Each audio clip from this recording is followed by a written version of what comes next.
कबीर प्रभाते तारे खिसे, त्यों ए खिसै शरीर। ए दोए अखर ना खिसे, सो गह रहियो कबीर। कबीर प्रभाते तारे खिसे, त्यों ए खिसै शरीर। ए दोए अखर ना खिसे, सो गह रहियो कबीर। कबीर कोठी काठ की, दह दिस लागी आग। पंडित पंडित जल मुए, मूर्ख उबरे भाग। कबीर संसा दूर कर, कागद दे बिहाए। बावन अखर सोध कै, हर चरनी चित लाए। कबीर संत ना छाडै संतई, जो कोटक मिले असंत। मलयागर भयंगम भेडियो, तां शीतलता ना तजंत। कबीर मन शीतल पया, पाया ब्रह्म ज्ञान। जिन ज्वाला जग जारिया, सो जन के उदक समान। कबीर मन शीतल पया, पाया ब्रह्म ज्ञान। जिन ज्वाला जग जारिया, सो जन के उदक समान। गुरु रूप गुरु प्यारी साध संगत जीओ, दशमेश पातशाह धन सतगुरु श्री गुरु गोबिंद सिंह जी महाराज सच्चे पातशाह, आओ बापू जी दे पावन बचनां दे नाल सांझ पाइए जी। गज वज के सारे आखो वाहिगुरू जी का खालसा, वाहिगुरू जी की फतेह। कबीर साहब दे जिन्ना पावन सलोकां दी आपां विचार कर रहे हैं।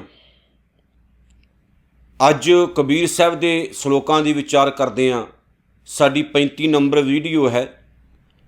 171 नंबर सलोक तो लैके 175 नंबर सलोक तक 5 सलोक ने जिन्हां दी आपां अज विचार कर लगे हैं। कबीर साहब ने इन्हां 5 सलोकां दे विच बड़ियां प्यारियां गल्लां दा जिक्र कीता है, जिवें कि आपां पिछले समय दे विच भी सुनते आ रहे हैं।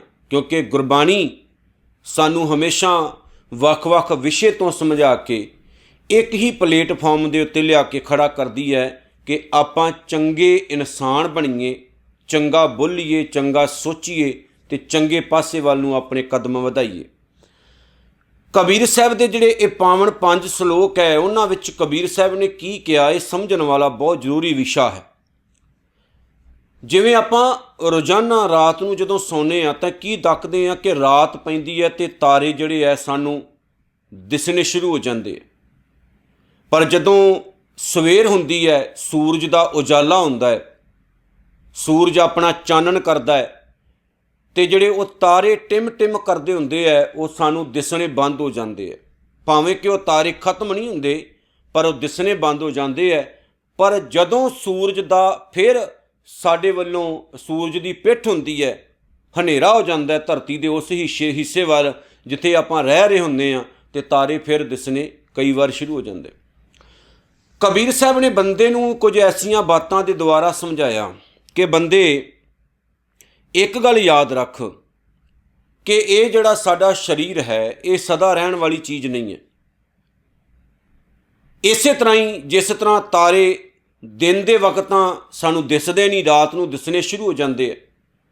समा खुसदा जांदा है, समय दे बतीत हुंदियां हुंदियां साडा शरीर भी बुढ़ा होना शुरू हो जाता। एक दिन ये शरीर खत्म हो जाता, हमेशा तो ये शरीर साडे नाल नहीं रहिंदा। बस ये गल कबीर साहब ने समझा के क्या कि जदों इस गल का सानू पता है कि कुछ भी इस दुनिया 'च सदा रहन वाला नहीं, तो असीं इस नूं सफल करके जाइए, चंगे पासे वाल नूं ला के जाइए। फिर कबीर साहब ने एक ये भी कमाल की गल आखी कि परमात्मा ने कदे खत्म नहीं होना, ज्ञान ने कदे खत्म नहीं होना, ਸੱਚ ਬਾਣੀ ਨੇ ਖਤਮ ਨਹੀਂ ਹੋਣਾ। ਪਰ ਜੇ ਤੁਸੀਂ ਇਹ ਸੋਚੋ ਕਿ ਅਸੀਂ ਆਪਣੀ ਜ਼ਿੰਦਗੀ ਨੂੰ ਇੱਦਾਂ ਹੀ ਬਤੀਤ ਕਰਕੇ ਦੁਨੀਆ ਤੋਂ ਚਲੇ ਜਾਵਾਂਗੇ ਤੇ ਸ਼ਾਇਦ ਜ਼ਮਾਨਾ ਸਾਨੂੰ ਯਾਦ ਰੱਖੇਗਾ, ਤੇ ਨਹੀਂ। ਕਬੀਰ ਸਾਹਿਬ ਦਾ ਕਹਿਣ ਦਾ ਮਤਲਬ ਹੈ ਕਿ ਸੱਚਾਈ ਕਦੇ ਮਰਦੀ ਨਹੀਂ, ਪਰ ਜੇ ਸੱਚੇ ਪਾਸੇ ਨੂੰ ਆਪਾਂ ਜੁੜੇ ਹੋਈਏ ਤੇ ਯਾਦ ਰੱਖਿਓ, ਧਰਮ ਕਦੇ ਵੀ ਉਹਨਾਂ ਬੰਦਿਆਂ ਨੂੰ ਮਰਨ ਨਹੀਂ ਦਿੰਦਾ, ਮੌਤ ਤੋਂ ਬਾਅਦ ਵੀ ਜਿਉਂਦੇ ਰੱਖਦਾ ਜਿਹੜੇ ਲੋਕ ਚੰਗੇ ਪਾਸੇ ਵੱਲ ਨੂੰ ਆਪਣਾ ਜੀਵਨ ਮੋੜ ਲੈਂਦੇ। ਫਿਰ ਕਬੀਰ ਸਾਹਿਬ ਨੇ ਆਖਿਆ, ਕਹਿੰਦੇ ਮੈਂ ਦੁਨੀਆ ਦੇਖ ਰਿਹਾ ਧਿਆਨ ਦੇ ਨਾਲ। ਜਿਵੇਂ ਲੱਕੜ ਨੂੰ ਅੱਗ ਲੱਗਦੀ ਹੈ ਨਾ, ਤੇ ਲੱਕੜ ਅੱਗ ਦੇ ਵਿੱਚ ਝੱਟ ਸੜ ਕੇ ਉਹ ਸੁਆਹ ਹੋ ਜਾਂਦੀ, ਤਿਵੇਂ ਕਬੀਰ ਸਾਹਿਬ ਨੇ ਆਖਿਆ ਇਸ ਦੁਨੀਆ ਨੂੰ ਅੱਗ ਲੱਗੀ ਹੋਈ ਹੈ, ਔਰ ਇੱਕ ਤਰ੍ਹਾਂ ਦੀ ਨਹੀਂ, ਬਹੁਤ ਤਰ੍ਹਾਂ ਦੀ, ਕਿਤੇ ਈਰਖਾ ਦੀ, ਕਿਤੇ ਦਵੈਸ਼ ਦੀ, ਕਿਤੇ ਲੋਭ ਲਾਲਚ ਦੀ, ਕਿਤੇ ਮੱਲਾਂ ਮਾਰਨ ਦੀ, ਕਿਤੇ ਕਬਜ਼ੇ ਕਰਨ ਦੀ, ਕਿਤੇ ਮੈਂ ਮੇਰੀ ਦੀ। ਸਾਰਾ ਸੰਸਾਰ ਇਹਦੇ ਵਿੱਚ ਸੜ ਰਿਹਾ। ਪਰ ਕੌਣ ਨਹੀਂ ਸੜਦਾ? ਉਹ ਨਹੀਂ ਸੜਦਾ ਜਿਹੜਾ ਇਹ ਸੋਚ ਕੇ ਚੱਲਦਾ ਕਿ ਇਹ ਦੁਨੀਆ ਰਹਿਣ ਬਸੇਰਾ ਹੈ, ਸਦਾ ਇੱਥੇ ਨਹੀਂ ਬਹਿ ਰਹਿਣਾ। ਇਹ ਗੱਲ ਸੱਚ ਵੀ ਹੈ।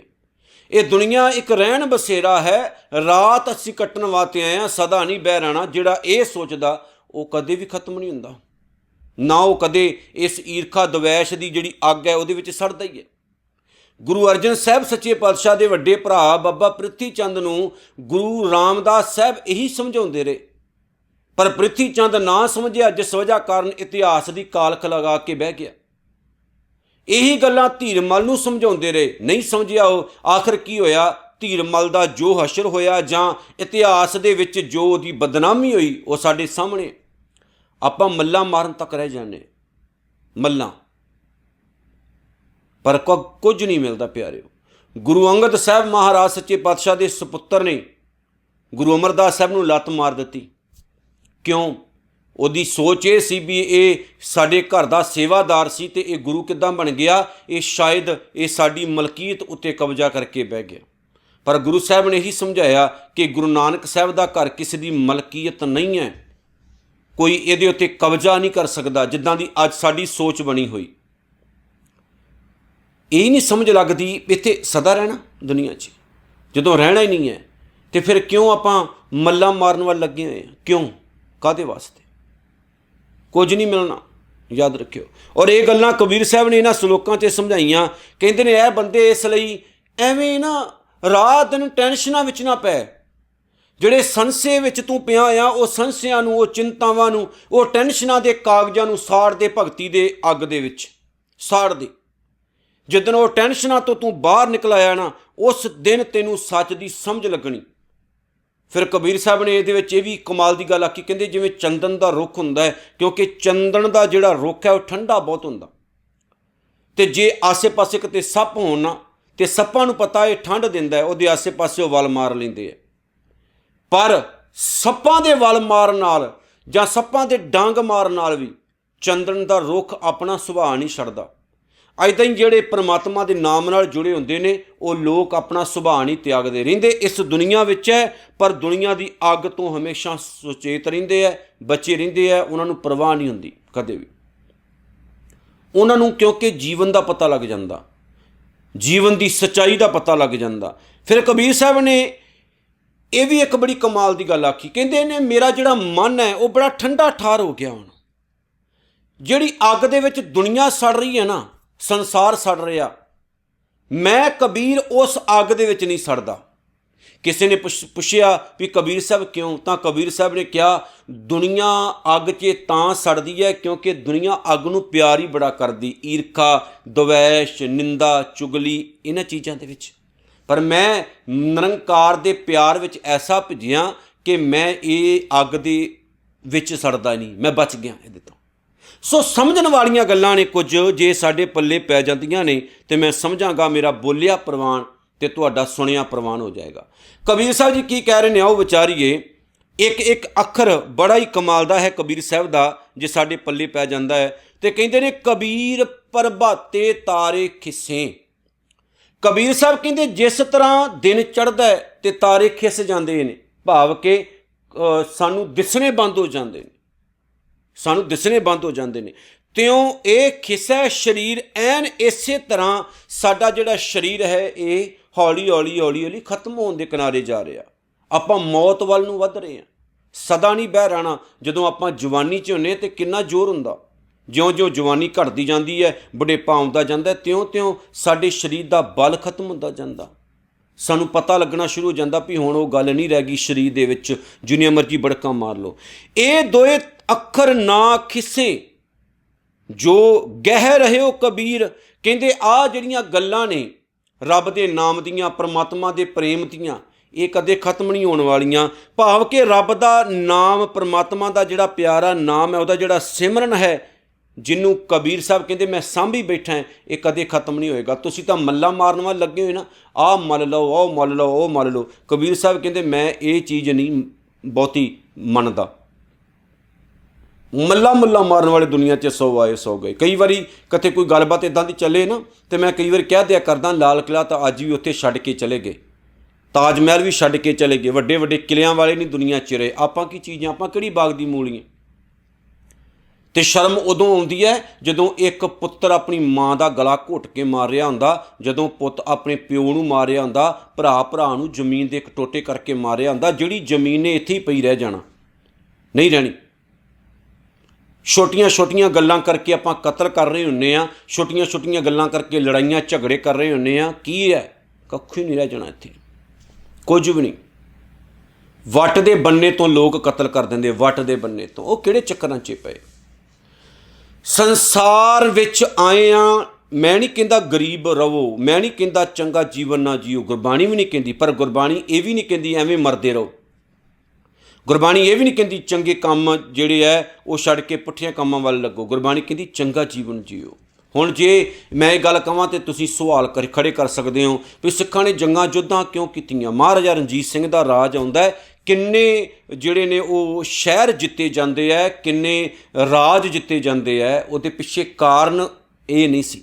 ਉਹਦੇ ਪਿੱਛੇ ਕਾਰਨ ਇਹ ਸੀ ਕਿ ਮਹਾਰਾਜਾ ਰਣਜੀਤ ਸਿੰਘ ਇੱਕ ਚੰਗਾ ਰਾਜ ਦੇਣਾ ਚਾਹੁੰਦੇ ਸੀ, ਚੰਗੀ ਸੋਚ ਦੇਣਾ ਚਾਹੁੰਦੇ ਸੀ, ਜਿਹਦੇ ਵਿੱਚ ਸਾਡਾ ਜੀਵਨ ਵਧੀਆ ਬਣਦਾ।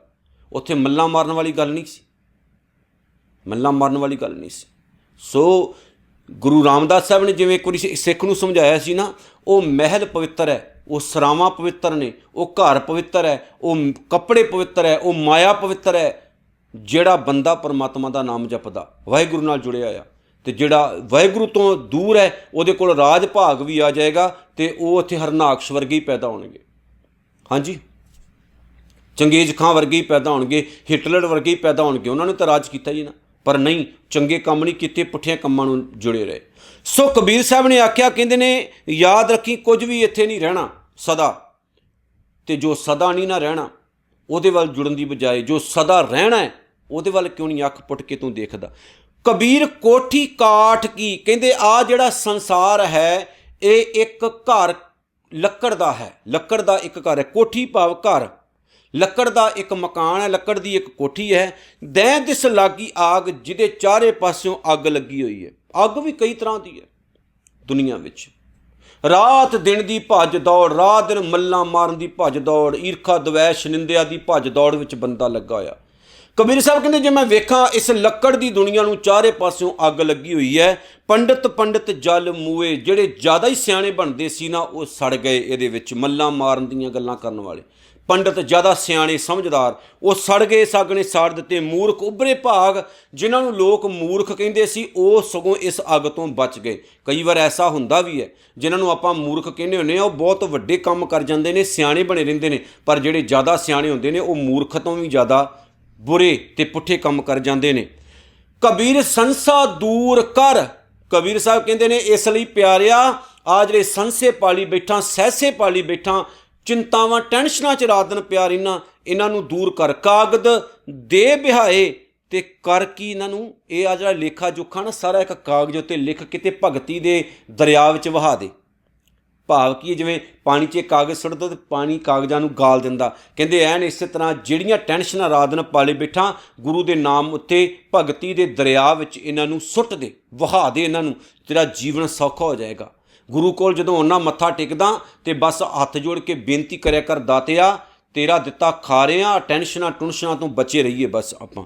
52 ਅੱਖਰ ਸੋਧ ਕਹਿ ਹਰ ਚਰਨੀ ਚਿਤ ਲਾਏ, ਜੇ ਤੂੰ ਵਿਚਾਰਵਾਨ ਹੈ, ਵਿਦਿਆ ਤੇਰੇ ਕੋਲ ਹੈ, 4 ਅੱਖਰ ਪੜ੍ਹਿਆ ਤੇ ਕਬੀਰ ਸਾਹਿਬ ਕਹਿੰਦੇ ਨੇ ਉਹਨਾਂ ਦੀ ਵਿਚਾਰ ਦੇ ਦੁਆਰਾ ਕੁਝ ਚੰਗੇ ਕੰਮ ਆਪ ਕਰ ਤੇ ਸੰਸਾਰ ਦਾ ਭਲਾ ਕਰ, ਦੁਨੀਆ ਦਾ ਭਲਾ ਕਰ ਤੇ ਪ੍ਰਮਾਤਮਾ ਦੇ ਪਾਵਨ ਚਰਨਾਂ ਨਾਲ ਜੁੜਿਆ ਰਹਿ।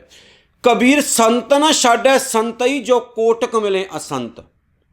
ਕਹਿੰਦੇ ਰੱਬ ਦਾ ਪਿਆਰਾ ਰੱਬ ਦੇ ਘਰ ਦਾ ਰਸਤਾ ਨਹੀਂ ਛੱਡਦਾ, ਭਾਵੇਂ ਕਰੋੜਾਂ ਹੀ ਉਹਨੂੰ ਜਿਹੜੇ ਨੇ ਉਹ ਐਸੇ ਬੰਦੇ ਮਿਲ ਜਾਣ ਜਿਨ੍ਹਾਂ ਨੇ ਕਦੇ ਪ੍ਰਮਾਤਮਾ ਵੱਲ ਆਪਣਾ ਚਿੱਤ ਨਾ ਜੋੜਿਆ ਹੋਵੇ, ਵਾਹਿਗੁਰੂ ਵੱਲ ਚਿੱਤ ਨਾ ਜੋੜਿਆ ਹੋਵੇ। ਮਲਿਆਗਰ ਭੁਯੰਗਮ ਬੇਢਿਓ ਤਾਂ ਸ਼ੀਤਲਤਾ ਨਾ ਤਜੰਤ। ਜਿਵੇਂ ਚੰਦਨ ਦਾ ਜਿਹੜਾ ਦਰਖਤ ਹੈ, ਜਿੰਨੇ ਮਰਜੀ ਉਹਨੂੰ ਸੱਪ ਵਲ ਮਾਰ ਕੇ ਰੱਖਣ, ਲੇਕਿਨ ਉਹ ਆਪਣਾ ਜਿਹੜਾ ਨਾ ਠੰਡਾ ਸੁਭਾਅ ਉਹ ਨਹੀਂ ਛੱਡਦਾ। ਇੱਥੇ ਸਾਨੂੰ ਇਹ ਸਮਝਾਇਆ ਕਿ ਜਦੋਂ ਆਪਾਂ ਕਿਤੇ ਮਾੜਿਆਂ ਦੀ ਸੰਗਤ ਵਿੱਚ ਬਹਿ ਵੀ ਜਾਈਏ, ਮਾੜੇ ਲੋਕਾਂ 'ਚ ਬਹਿ ਵੀ ਜਾਈਏ, ਤਾਂ ਸਾਨੂੰ ਕਦੇ ਵੀ ਆਪਣਾ ਸੁਭਾਅ ਨਹੀਂ ਛੱਡਣਾ ਚਾਹੀਦਾ। ਸਾਨੂੰ ਕਦੇ ਵੀ ਗੁਰੂ ਨਾਨਕ ਦੇ ਘਰ ਦਾ ਰਸਤਾ ਨਹੀਂ ਛੱਡਣਾ ਚਾਹੀਦਾ। ਸਾਨੂੰ ਚੰਗੇ ਪਾਸੇ ਨੂੰ ਜੁੜ ਕੇ ਰਹਿਣਾ ਚਾਹੀਦਾ, ਚੰਗਾ ਹੀ ਸੋਚਣਾ ਚਾਹੀਦਾ। ਇਹ ਨਹੀਂ ਵੀ ਜੇ ਚੰਗਿਆਂ ਕੋ ਬੈਠੇ ਚੰਗੇ ਤੇ ਮਾੜਿਆਂ ਕੋ ਬੈਠੇ ਮਾੜੇ, ਇੱਦਾਂ ਦਾ ਜੀਵਨ ਨਹੀਂ ਹੋਣਾ ਚਾਹੀਦਾ। ਕਬੀਰ ਮਨ ਸ਼ੀਤਲ ਭਇਆ ਪਾਇਆ ਬ੍ਰਹਮ ਗਿਆਨ। ਕਹਿੰਦੇ ਜਦੋਂ ਮੈਂ ਪ੍ਰਮਾਤਮਾ ਦੇ ਘਰ ਦੀ ਸੋਝੀ ਪ੍ਰਾਪਤ ਕਰ ਲਈ ਤੇ ਮੇਰਾ ਮਨ ਠੰਡਾ ਠਾਰ ਹੋ ਗਿਆ। ਮਨ ਹੀ ਹੈ ਤੱਤਾ ਹੁੰਦਾ, ਮਨ ਹੀ ਠੰਡਾ ਹੁੰਦਾ।